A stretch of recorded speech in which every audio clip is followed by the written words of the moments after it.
Hey, it's V from Clocked Out Gamer, and we're checking out Alan Wake 2.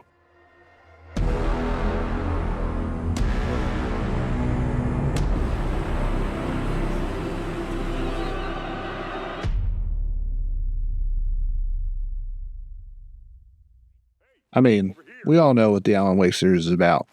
Now, after so many years waiting, it got a major facelift and a third-person over-the-shoulder style camera that we've all loved since Resident Evil 4 came out on the GameCube.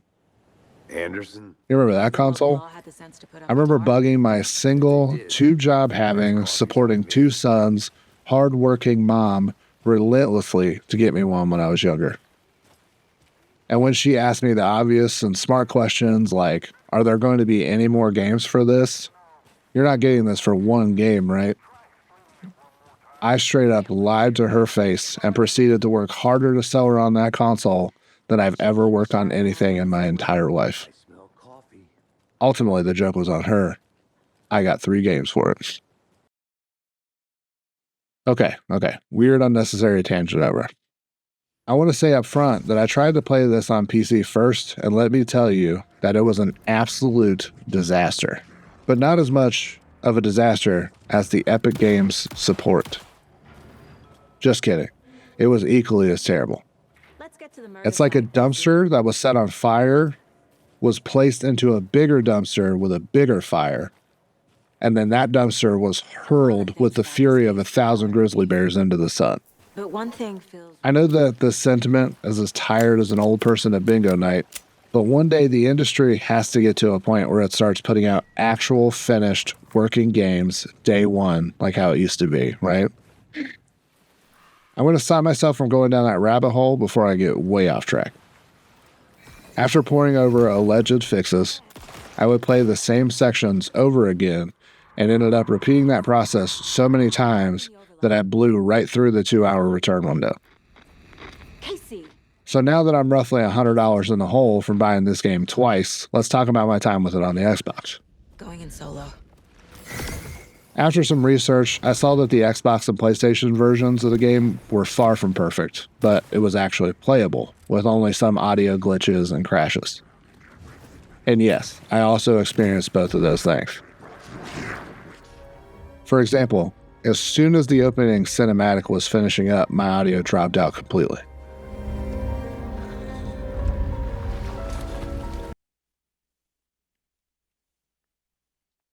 Nothing that quitting the game and restarting couldn't fix, but annoying nonetheless.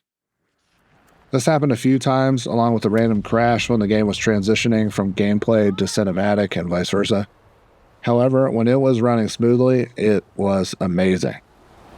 The dialogue and the back and forth between the characters was charming and organic. Exploration of the various environments was inherently interesting and well crafted, especially when previously closed off sections of the map open up. The gunplay felt solid, combat overall felt smooth, and I enjoyed the inventory management detail. It felt very reminiscent of RE4. Now on to the most important question. How was the story? Well, overall, I really enjoyed it. The story stayed interesting throughout, not only powered by great writing, but how well the main overarching story was told from the two sides of the main characters. You can easily switch between Alan and Saga whenever you want, which is nice. In my playthrough, however, I found myself spending more time as Saga. Regardless who you spend more time as, it seems like before you get to the point of no return, you're forcibly switched to the other to get caught up on their side of the story.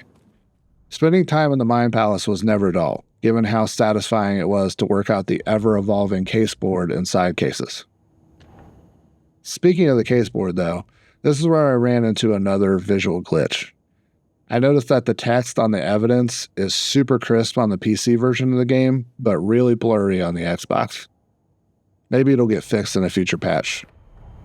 A trailer park. That nitpick aside, you can use the caseboard / mind place to progress Saga's story and similarly use the writing room and plot board to move things forward as Alan Wake. A few big mechanics that separate Alan's part is how you use a lamp that can transport charges of light to unlock new areas. Whoa, When the light jumped into my lamp, the whole room changed. But also, as you progress through the dark place, you find echoes that unlock different scenes that Alan can use to rewrite the story and manipulate the environment.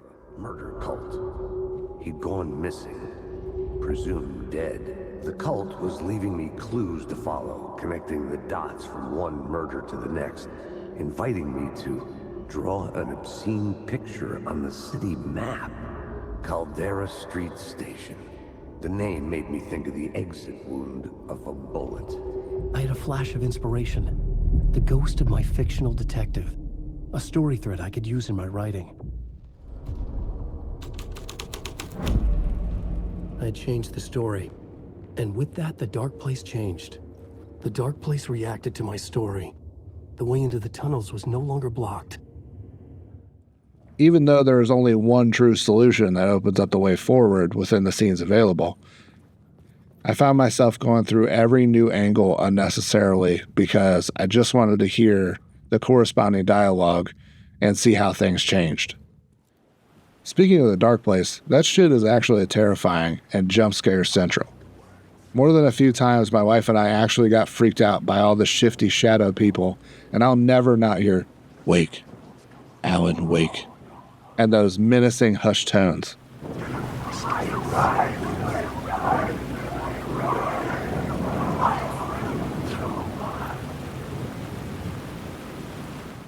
An added layer of fear fuel is that until the shadows dissipate, you can't tell which one is an actual hater or not. The non-hater ones will actually push you over if you get too close. We need to move on before the nightmares come back. Now, I realize I did say earlier that the story stayed fresh and interesting throughout, which is true. However, I did feel like the part specifically where you're running around the old trade station / tunnels got a little dull, and I was looking forward to getting to the next part. But all in all, if there's only one slow part, the game is doing something right. To finish up here, I didn't know what to expect from Alan Wake 2, but in my opinion, it's exactly what it needed to be after all these years. It's charming when it wants to be, appropriately scary and thrilling, the right amount of action at the right times, so many layers of great writing and dialogue, and so much more. If it's not obvious at this point, even with the technical issues, I highly recommend you check this game out. So that's it. Let me know if there's anything specific that you want me to play next. Thanks for watching. Bye.